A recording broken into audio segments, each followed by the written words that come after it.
Um prazer muito grande sempre estar aqui. Querido. Obrigado a você e obrigado ao nosso amigo comum, Andrezinho.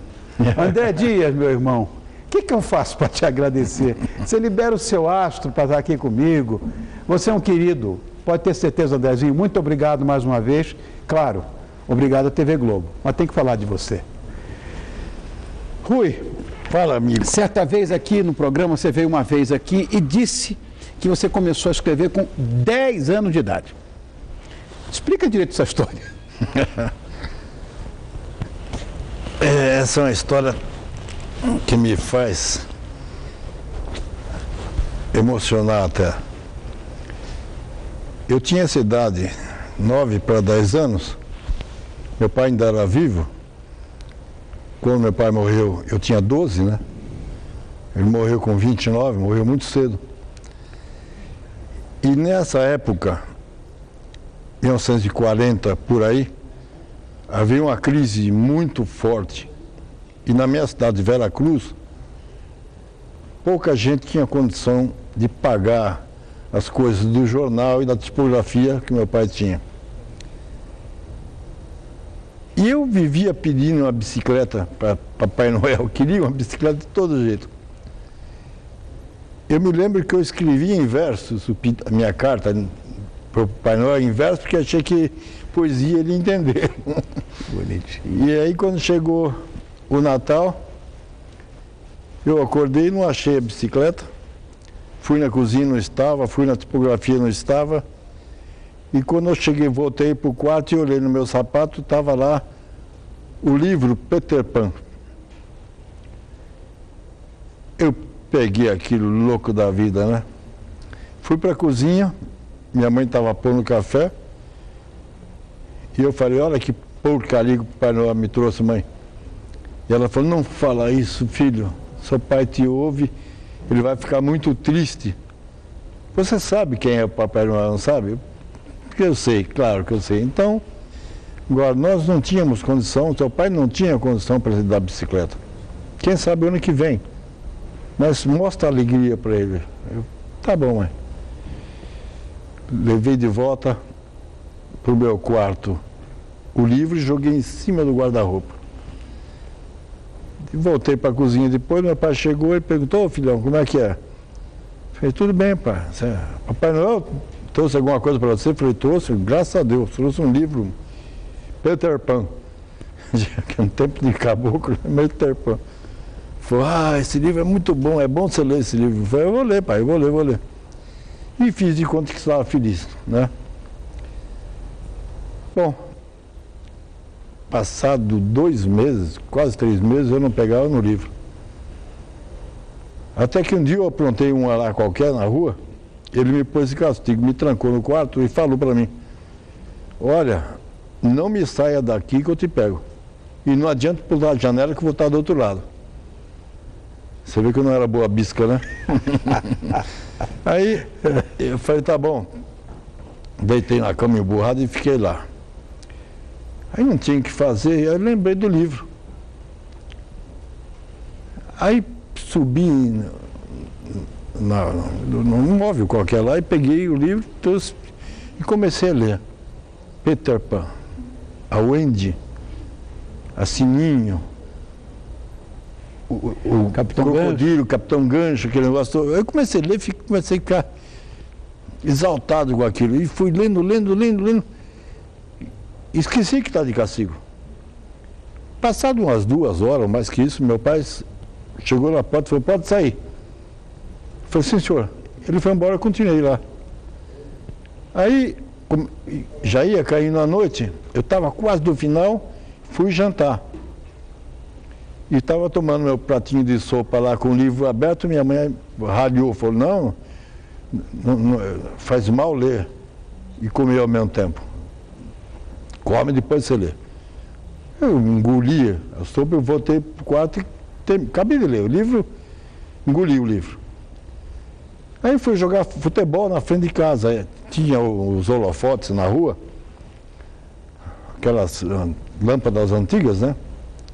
E a rua é meio baulada, e a molecada se juntava ali porque não chovia. E quando chovia, a água descia, tudo escorria, não molhava. E E quando eu terminava de jogar, a gente sentava assim no meio-fio para contar mentira. Inventar história, cada um inventava uma bobagem.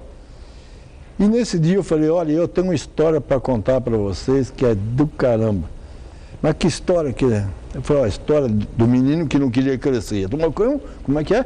O menino que não queria crescer. Morava na terra do nunca ali. Como? Espera um pouquinho. Aí eu falei, tem a fadinha, tem a Wendy, que é a namoradinha dele. Oh, conta. Eu comecei a contar.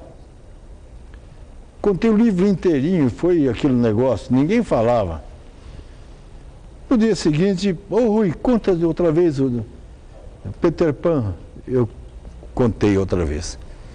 E assim foi uma semana eu contando, enchi. Falei, chega de contar Peter Pan, né? E eu ia inventando coisa. Comecei a inventar passagens que não tinha no livro, né? E aí eu comecei a pegar, meu pai tinha um departamento de livros jamais lidos. Na cidade ninguém comprava, né? E eu comecei, um livro me chamou a atenção para os outros, né? E eu fui lá e peguei. Eu me lembro bem, tinha Os Três Mosquiteiros, O Manto Sagrado,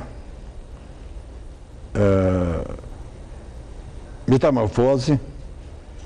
Aí já muda. Kafka já é mais pesado, né? Por isso que ele vendia. Kafka é pesado. A mãe...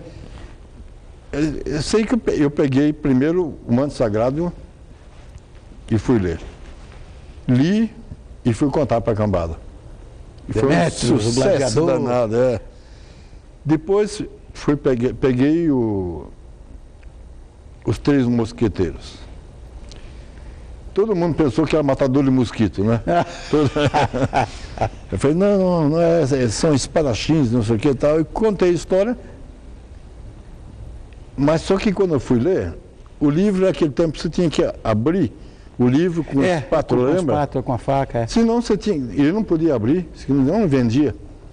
Então eu lia só o que podia ler. O resto não dava. Então o que acontecia? Eu tinha que inventar o resto. Então eu comecei a inventei tanta bobagem, aí comecei a pegar outros livros. Lá um dia meu pai me pegou no pulo.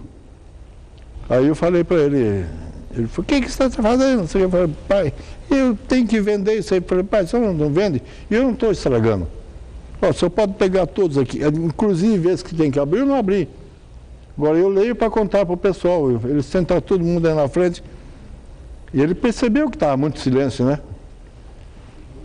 Aí ele falou, você está lendo esse livro? Estou. Qual que você leu? Eu falei, esse. Os Três Mosquiteiros você não leu. Eu falei, li o que podia. Aí ele falou, pera um pouquinho. Pegou uma espátula lá e Brito falou, vale direito isso. Ah, que bacana. Então, todos liberados, pega o que você quiser. Ah, que maravilha, que maravilha. Então eu achei, aí nasceu o novelista, porque eu tinha que inventar as coisas. Contador de histórias. Comecei a exercitar a minha imaginação, porque não tinha outro jeito. Só que quando eu peguei Os Três Mosquiteiros e li, eu fiquei até com vergonha de não contar para os caras, porque era tudo diferente. Bom, e durante anos que a Globo tinha muito isso, né? Autor do tal horário, atores do tal horário. Exatamente. E tal. E durante muito tempo você ficou no horário das 6, né? O Boni falava que eu era a base da pirâmide. Quando você entra às 6 horas, dá tudo certo. Dá tudo certo, é verdade. Você ficou depois 3 anos afastado, né? Depois para escrever Renascer, foi em 93, né? Não fiquei bem afastado. Eu tinha... A Globo tinha uma sinopse minha chamada Os Imigrantes. E eles, por uma razão que eu não sei até hoje explicar, foi aprovado. Disseram que era uma bela sinopse, mas que era muito difícil fazer, que era caro, não sei o que, então não quiseram fazer. Então chegou uma hora que eu tive uma encrenca lá dentro, não é uma encrenca, eu queria fazer novela, e ninguém deixava. Aí eu saí, pedi demissão. Pedi demissão, ninguém entendeu como é que eu largava quase 20 anos de casa, né, para sair. E vim para Bandeirantes. E o irmão do Boni estava na Bandeirantes. entende? Meu querido amigo Guga. Guga. Aí eu fiz os imigrantes. Primeiro eu fiz, como é que chamava? A história de um corredor São Paulino, inclusive. Pé de Vento. Pé de Vento. O corredor quem fazia era Nuno Léo Maia. Após essa novela, que foi muito bem, eu entrei com os imigrantes. E a diretoria da Bandeirantes, aí o Avancini tinha entrado, né? Me lembro. Era o diretor de novelas, diretor-geral do departamento. Ele falou, você faria aqui os imigrantes? Eu falei, pô, se toparem eu faço. Vamos ver. Aí vendeu a ideia, Bandeirantes comprou, a agência aumentou em 3 milhões na época a grana que eles davam, e nós partimos para fazer os imigrantes, que foi um sucesso danado, né? Foi. Incrível. Grande sucesso. Então, eu fiz essas 2 novelas, aí voltei. Agora, olha, E fiz o Renascer 93 foi a tua volta, mas já para a noite, quer dizer, já não era a base da pirâmide, era o topo dela. Renascer já foi depois do Pantanal. Agora, Pantanal sai de baixo. Olha, eu vou dizer, Rui, você sabe como meu amigo, eu não sou noveleiro, mas Pantanal foi um divisor de águas na teledramaturgia, né? Para uma pessoa que é brasileiro, ufanista, nacionalista como eu, e sei que você é também, aquele encontro com a brasilidade, isso foi em 1990, eu acho que foi seguramente a primeira que eu tentei acompanhar na minha vida. Era linda. E essa novela tem um detalhe interessante, porque eu estive numa fazenda que o Sérgio Reis tinha no Pantanal. É, eu sei. Então, eu fui lá, eu não conhecia o Pantanal, só de vir falar. Puxa, me encantei com aqueles rios, aquelas lagoas, aqueles corichos todos lá. E fiquei um tempão. Uma noite, nós começou uma roda de viola, e eu fiquei ouvindo aquele pessoal cantar. E o Sérgio, bom para burro, né? Eu me encantei com eles, o jeito deles falarem tudo, e comecei a prestar atenção. Eu tenho muito isso, né? Questão de ouvido, talvez. E aí nós fomos dormir, eu estava só de calção. Descalço, um calor de 40 graus. E eu fui dormir juntamente com um amigo do Sérgio lá, que era piloto, e dormia na outra cama, mas no mesmo quarto. E ele punha o diabo de um refletor não.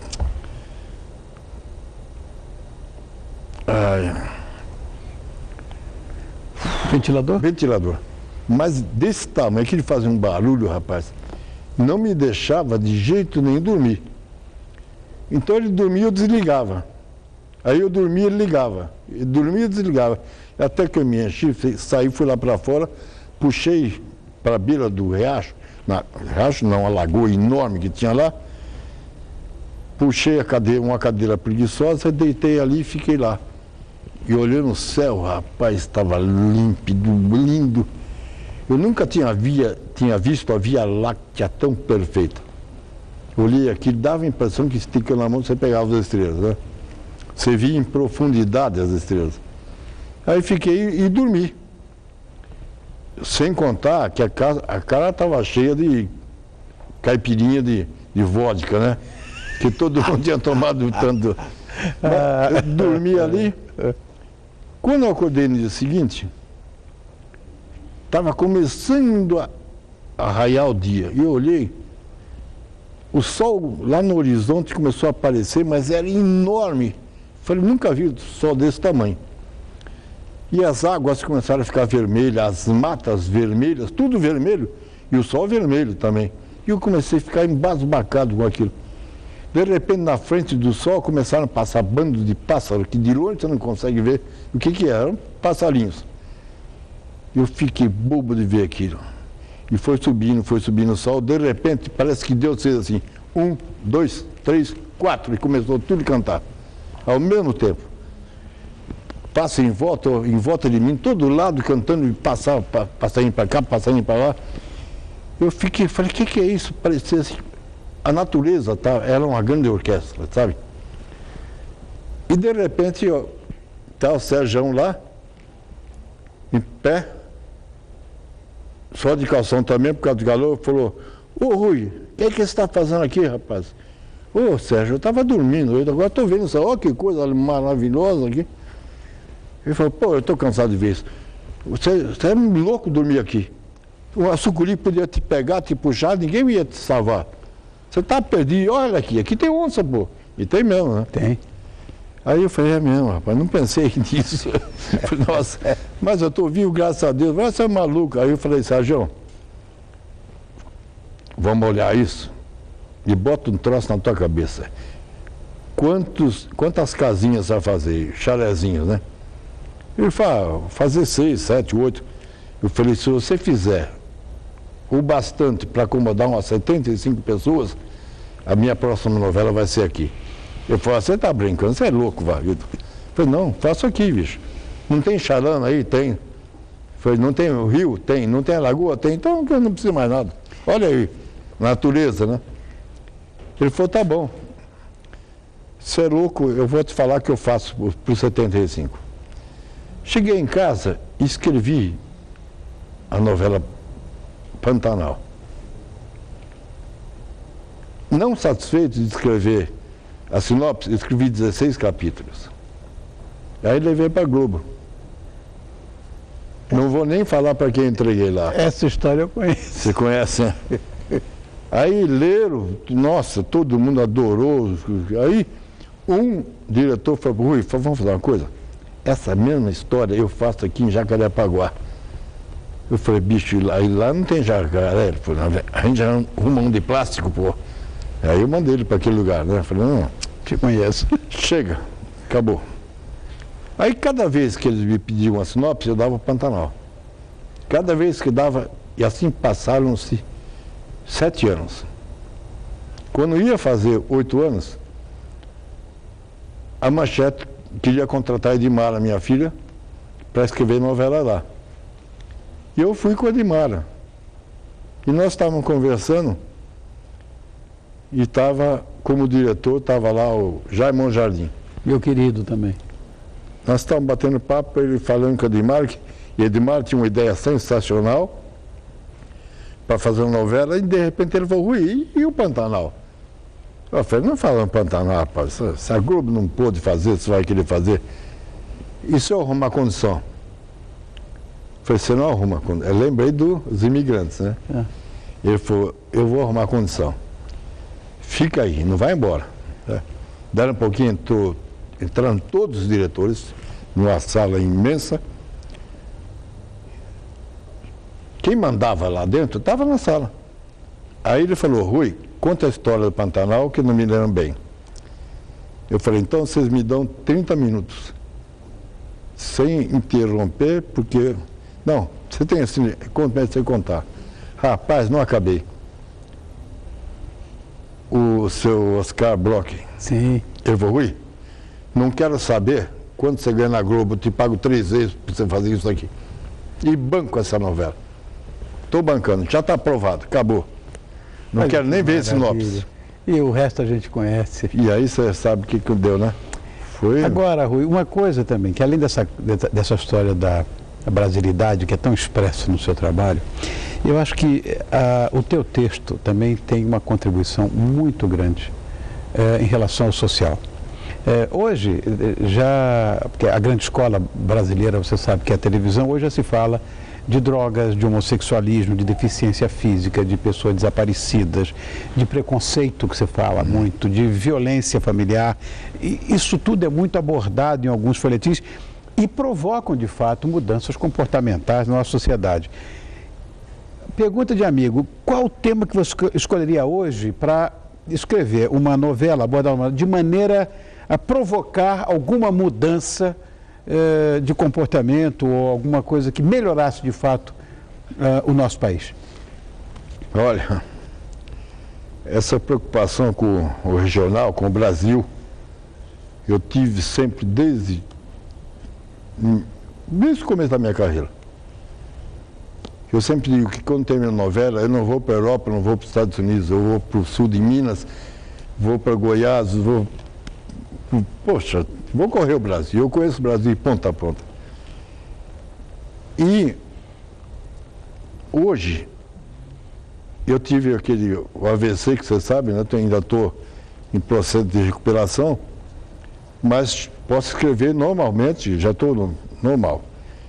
E a Globo já tem, inclusive, já falei com a direção a respeito do próximo trabalho que eu pretendo fazer. Ainda que seja meu último, eu quero fazer muito bem feito. Que último? Isso é o que... 80 anos já são 80 anos. Você vai entender o que eu quero falar. Isso que você perguntou tem muita razão de ser. A minha ideia é fazer o velho Chico. O Rio São Francisco Rio. E o problema da transposição. Da transposição do Rio. E mostrar para esse país o que é que se faz com os nossos rios. Um rio maravilhoso, né? Tem muito a ver com esse país inteiro, um rio que estão matando aos poucos, né? E ficam discutindo a transposição e no meio disso tem muito interesse. É até perigoso você mexer nesse assunto. Isso é um vespeiro que você não tem ideia. Eu me lembro que, em certa ocasião, disseram que havia um lençol freático maravilhoso no Nordeste e que seria necessário furar poço artesiano com 100 e tantos metros, não sei o quê, e que isso resolveria o problema da água, né? Aí, um senador da República, que me pegou para Cristo, inclusive, quando eu fiz Pantanal, porque eu mexi sem terra, né? Ele fez 7 poços artesianos na fazenda dele, 7. Me lembro. Aí saiu no jornal uma crítica sobre isso, tal, que pegou dinheiro do governo, né? Enfim, não quero falar sobre isso. E ele disse, não, eu fiz 7 poços, mas eu estou servindo toda aquela região lá. Toda aquela cabocada pega água lá nos meus poços, não sei o quê. E nenhum pegava. A nenhum era dado a liberdade de entrar na terra dele para pegar um balde d'água. E o pessoal morrendo de sede, né? Quer dizer, isso foi motivo de se falar. Mas quando você põe isso numa novela e mostra, é outra coisa. Sem dúvida. Porque a novela, você pega a pessoa pela emoção. Hoje em dia, a novela não é feita mais só para mulher, como se diz. Hoje, Pantanal tinha mais homem vendo do que mulher. Tem um aqui na sua frente. Exatamente. Então você vê que é bobagem você dizer novela para mulher. Não, não é mais. Hoje em dia também você trata a novela de outra forma. Eu não queria escrever novela no começo, porque eu tinha raiva de novela. Eu achava um absurdo. Eu achava uma perda de tempo, né? Por quê? Porque aquelas novelas que se comprava lá fora, vinha de Cuba, não sei de onde. Mas quando eu comecei a fazer, eu fui nas águas da Ivani Ribeiro, que eu considero a mãe das novelas. Já fazia novela no rádio, quando você nem pensava em televisão. Verdade. Não é? E eu achei maravilhoso era fazer, por exemplo, a Muralha, as Minas de Prata. Quer dizer, e eu peguei e fui fazer o quê? Eu comecei fazendo Conde de Rochester, 1700 e pouco, livro, psicografado pelo Chico Xavier, que era A Vingança do Judeu, que eu transformei em Somos Todos Irmãos. Foi. Não é? E 66. foi um sucesso nacional. 66 foi isso. Foi. Sucesso nacional maluco. Depois fiz O Anjo Vagabundo na sequência. Também, graças a Deus, outro sucesso e tal. E eu peguei, nesse tempo estava trabalhando já com o Gato Palmolive, e eu levantei a hipótese de nós entrarmos nos autores nacionais. No começo eles não quiseram, não pensavam muito nisso, não. Mas acabaram comprando a ideia e eu fui para o Sul, na casa do Érico Veríssimo, e comprei o Tempo e o Vento. Tempo e o Vento. E fizemos na Excelsior, A Fonte, Ana Terra, O Sobrado e um certo Capitão Rodrigo. Todos os livros dele. Tem tudo o livro dele. Pagamos $10 mil de direitos para ele. Isso não é nada. Claro. E ele tinha enjeitado $100 mil só pelo certo Capitão Rodrigo. Ou seja, é o crédito que você passou. Ele mesmo falou, eu não quero que o meu Capitão Rodrigo se transforme no herói do faroeste. Não. Então é isso, por isso que ele não vendeu.